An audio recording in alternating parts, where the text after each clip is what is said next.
Italian Wine Podcast. Chin Chin with Italian wine people.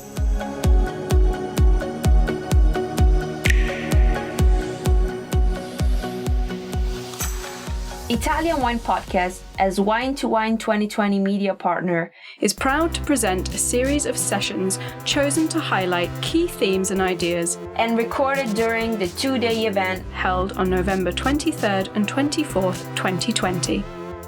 Wine2wine 2020 represented the First ever fully digital edition of the Business to Business Forum. Visit wine2wine.net and make sure to attend future editions of Wine2wine Business Forum. I have the pleasure of introducing our next speaker, Dr. Liz Thach. Is a Master of Wine and Distinguished Professor of Wine and Management at the groundbreaking Wine Business Institute at Sonoma State University in California, teaching in both the undergraduate and graduate wine MBA program. For those of you who have met her, you know that Liz is a tireless educator and researcher. Her expertise, approachability, and enthusiasm for wine have inspired thousands of students to pursue careers in our wonderful industry. She has long been passionate about how we market and sell wines. An author of 8 books, her latest, the award-winning Luxury Wine Marketing, focus on the art and science of luxury wine branding. A 5th-generation Californian, Liz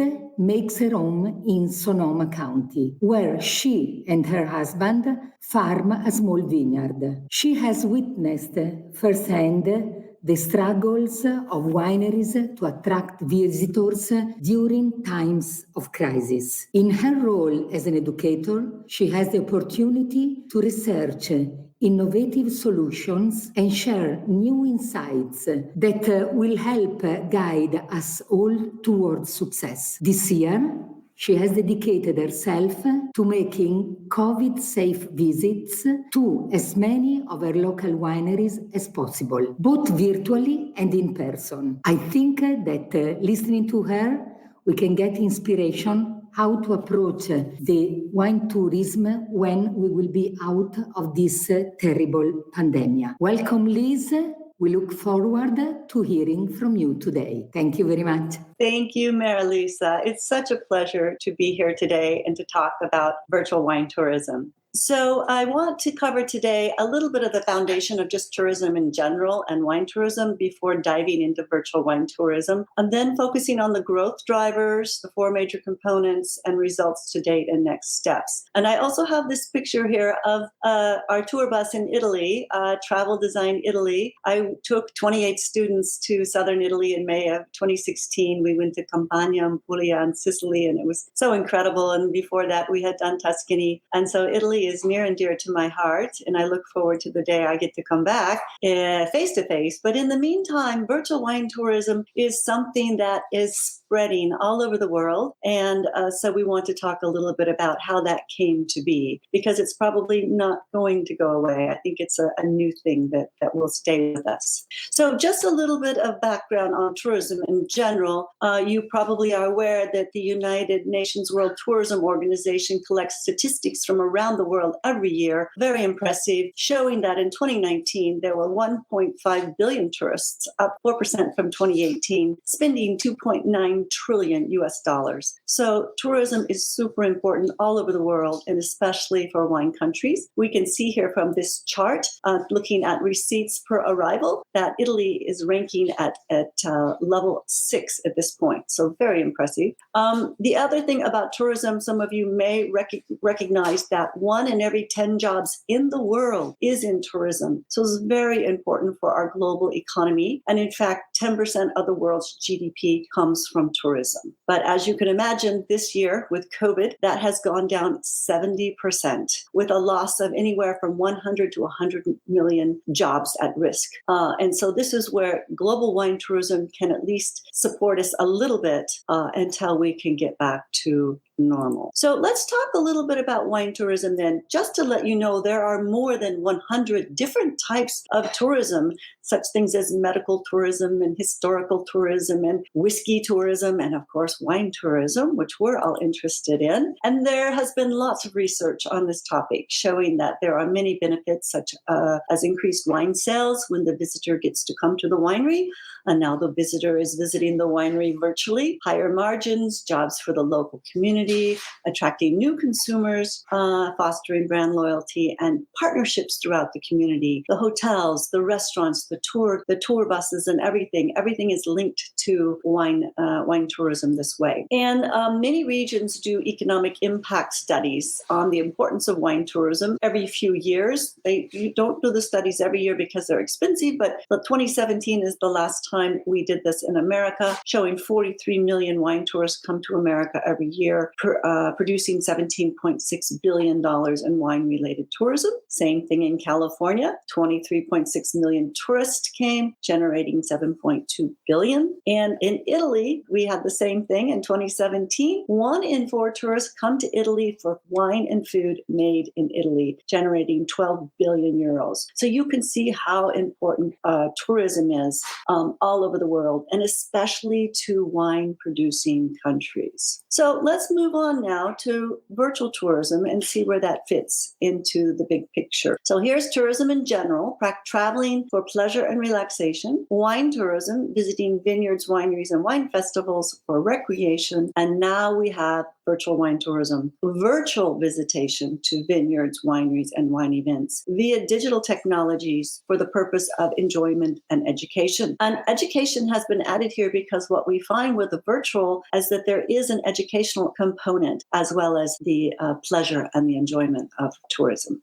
And we see the same kind of benefits with virtual wine tourism, brand awareness, especially revenue generation, if the tourist can be inspired to purchase wine online from the winery website or from a partner online retailer, and brand loyalty over time. So let's take a look at the growth drivers. Obviously, we know COVID is one of them, but there are other drivers that are causing virtual wine tourism to increase around the world. One of these is just technology. If you think about the growth in technology over the last 10 years, that has really helped virtual wine tourism come into birth. For example, this year alone, there were 4.57 billion people, active internet users as of 2020 July. So this is nearly 60% of the global population, which is online. We also have changing demographics. Here in the US, for example, we have aging wine consumers who are not traveling as much, and so they enjoy being a virtual wine tourist from the comfort of their home. And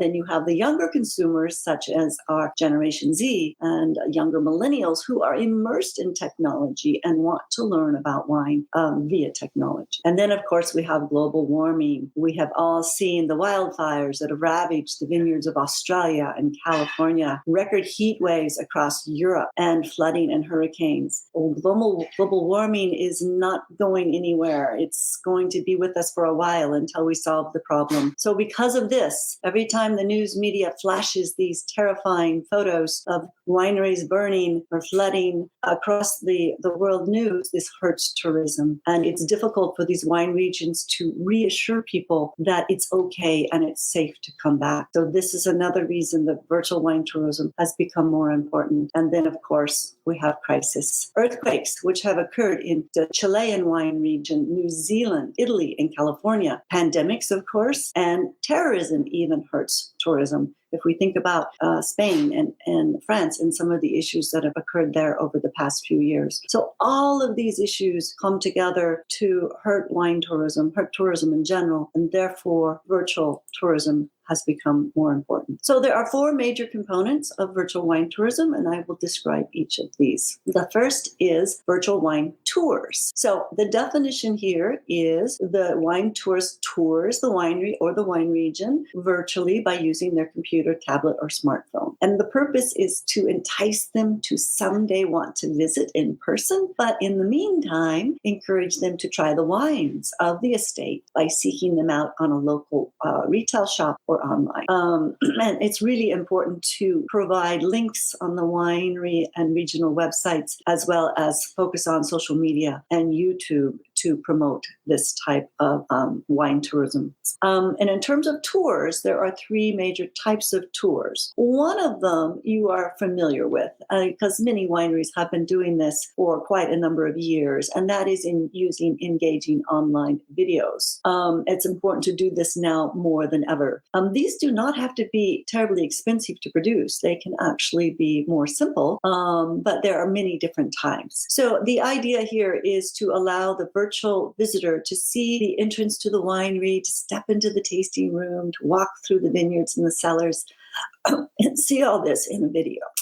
Now, these videos can be fun and whimsical. This one, for example, is Buena Vista Winery in California. It's the oldest commercial winery in California, and it was actually started by a count from Hungary. And so the winery hires a professional actor to dress up like the count and make these videos. And when you visit this winery, you often see the count walking around. So it's very fun to have this type of thing. But on the other hand, you can have classy and very elegant videos like that of Antinori, which is just so beautiful to watch. It's like art watching it and really makes you want to taste the wines of Antinori and visit. So another type of tour is called the 360 photo tour. And these are also equally engaging and sort of a newer technology using a 360 camera. So filmed in 360 format and then edited so that the visitor can go on and click on the links and literally walk through the rooms of this winery, walk into the vineyards, see the cellars down below.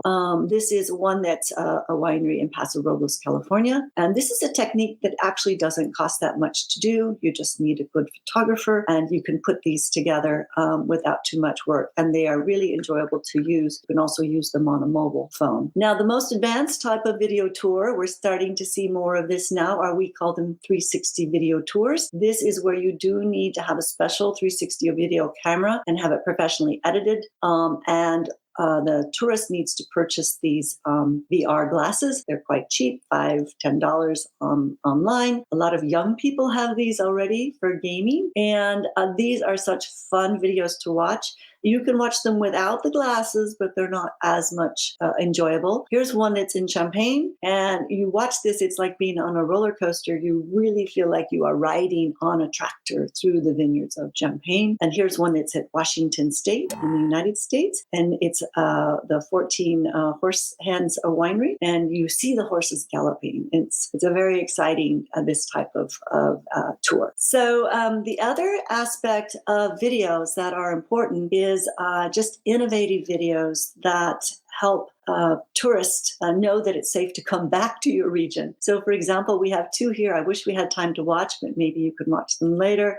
This is a 1-minute video of Napa Valley after the 2017 fires, and it was to encourage tourists to come back, that it was safe to come back. And you have these three people dressed up as knights, and they're walking through Napa Valley saying, "It looks safe, come back." And this one here was just recently developed in Sonoma County for COVID, basically saying, "It is safe to come and pick up your wine. We will put it in your car for you. We will wear masks and gloves and have hand sanitizer." And it's a really fun one to watch. It's a spoof on Paul Simon's song, 50 Ways to Leave Your Lover, and it's 50 ways to get your wine now. So this type of innovation, I think, is very important, especially in times of crisis, and especially as part of virtual wine tourism. So then we move on to the second aspect of virtual wine tourism, and these are virtual wine tastings. And this was extremely popular in the United States and still is going on. And virtual tastings allow customers to experience a wine tasting from the comfort of their home. And they use, here she has her laptop. You can use a computer. You can even use your smartphone to participate in these. But you do need the interactive software. I think all of us know about Zoom, WebEx, FaceTime, streaming services on Instagram, and so forth. So there are two major types of virtual wine tastings.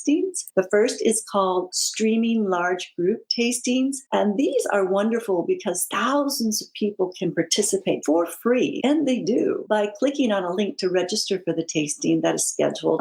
And then their emails are collected so the winery or the wine retailer can stay in touch with these consumers. Then visitors can elect to watch the tasting with or without the wine. So they're given a link to purchase the wines. And so many purchase the wines and some just decide to watch. the moderator could be the winemaker or the owner or somebody who's an expert at moderating. And these usually last 30 to 60 minutes, and participants can ask questions via the chat function, sort of like we're doing today with the Wine2Wine conference. And then the other benefit is it can be taped and the video can be posted on the winery website or fan page for future viewing. So here we have two examples. This is William Christ Vineyards. He is in Texas, and he does these on, Facebook, and he does the streaming videos, and he works with his executive chef to pair his wines to food. And so lots of people, especially from his wine club, participate. And then this is wine.com. Wine.com is a very large online wine retailer, and they have been very, very successful this year with their virtual wine tastings at home. And again, it's streaming, and with the winemakers, with critics, they've even brought in movie stars, and anybody can watch for free, but it's a lot more fun if you purchase the wine. So this has been an extremely successful method. Similar to this is what we call intimate small group tastings. So this is for a smaller group of people, 10 to 30. It's much more interactive in nature and requires advanced planning. So here, consumers must sign up on the winery website, purchase the wine in advance. So here, everybody does have the wine, and it's purchased in advance to their house for the session. And these sessions are usually not videotaped. The participants can ask questions in real time of the winemaker. So here's an example from Clos de Val Winery in Napa Valley, and you get to come to their website and choose your tasting package and decide which wines you want to taste and select your time, and then you get to meet with the winemaker or a professional hospitality rep who will do the tasting. So the third type of virtual wine tourism then is our events. And these are private wine events that are self-directed by the consumer who decides on the event and then contacts the winery. So here we have a birthday party. You could do a baby shower, girls' night in, anniversary party, team building session, many kinds of events. And then the customer works with the winery, purchase the wine in advance, and sends it out to everybody who's going to be attending the event. They select the date and the time and the technology, and then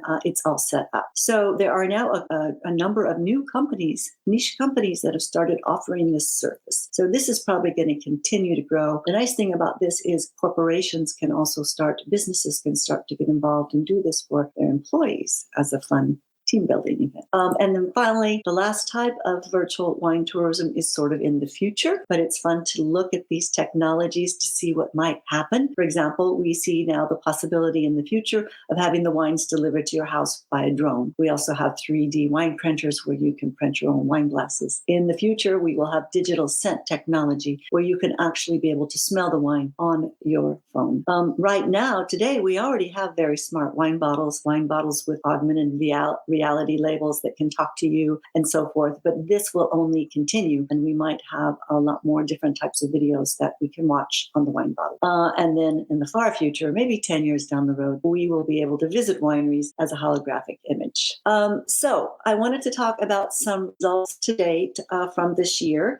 Not all of these are due to virtual wine tourism because it's so relatively new, it's hard to track, but definitely a portion of these results are. So for example, this is from Nelson, and they are tracking online wine sales in the US since COVID. So these numbers are from September 2020. And just to let you know, before COVID, in the United States, only 5% of wine was sold online. Most of it was sold in restaurants and grocery stores. So since COVID, wine sales online have been up 234%. This number is quite amazing since September of 2020. Just to let you know, wine sales in off-premise establishments like grocery stores and wine shops are up 18% in the US. But the online has just exploded. And again, this is not just due to virtual wine tasting, but a good portion of this is due to virtual wine tastings and events. And if you look at this map here, you can see when COVID first started in March and April, we hit a huge high of 500% growth rates in online. And this was total alcohol. But now we are at 256. But still, this is an amazing number. And of this, 234% is wine. Another piece of data is a study we did at Sonoma State University in September of this year. We We interviewed 135 California winery executives, asking them what they're doing to increase revenue during this difficult time. And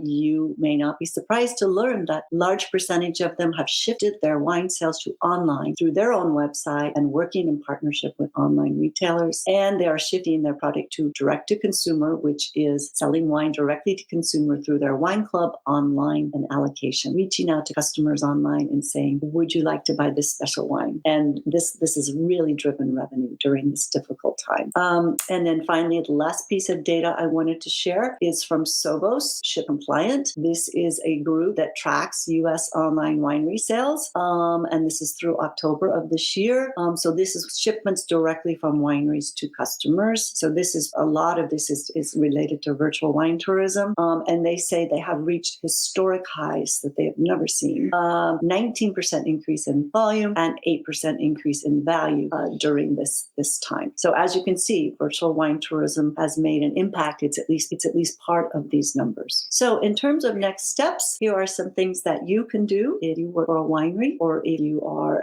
in a wine association, wine region.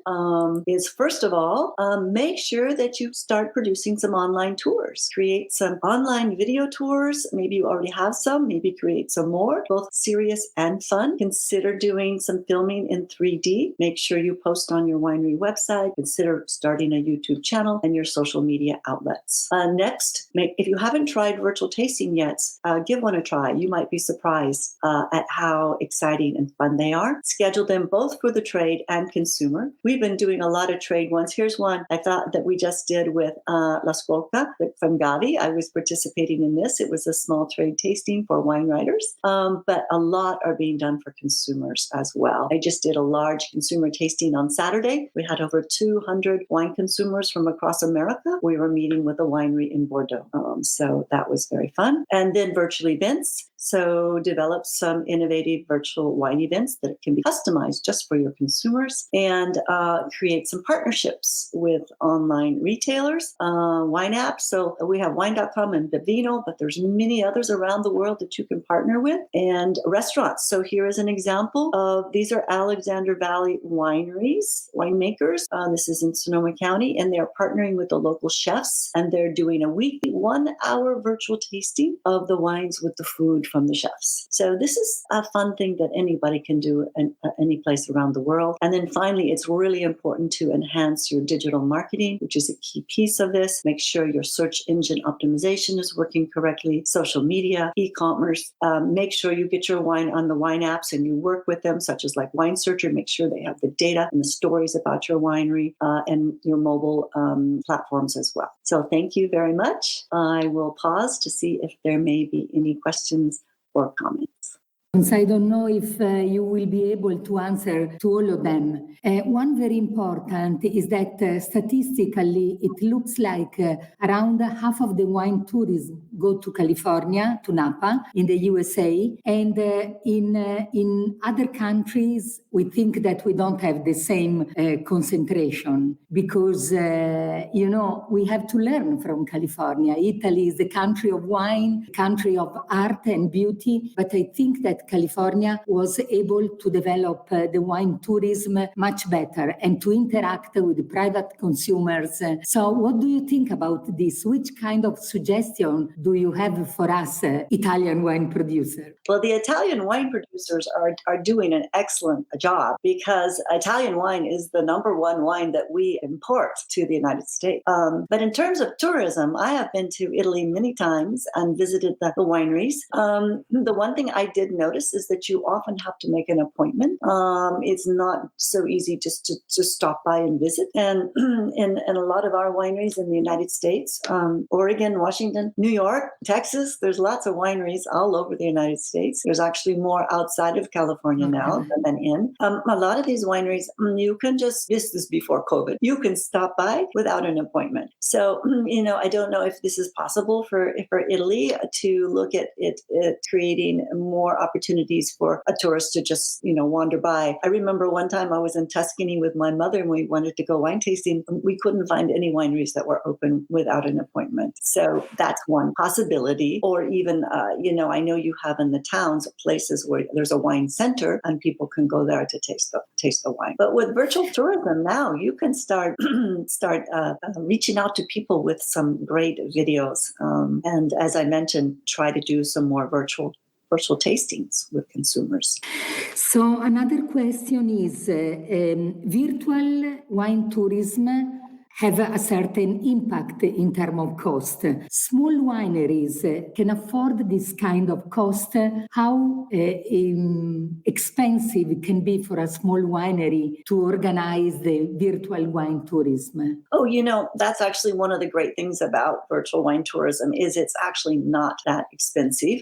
Especially, you don't have to do a professional video. You can use your smartphone and go film and create a video. Oftentimes, tourists like things that are authentic. Consider doing a YouTube channel, which doesn't cost that much, and then link those to your website. So I think videos are a great way to get started. Another thing you can do is it's very important, and I don't know how this is being done in Italy, but to capture the customer's email information. So one of the things that California does very well is when people come to visit, they say, please drop your card in this bowl. So you have your email, or please sign up for our email list, so that this way the winery can email the customer and invite them to a virtual tasting. And we also have wine clubs, which are very popular. And so people will sign up for the wine club and they give the credit card to the winery, and they can do this online. And then the winery ships them wine every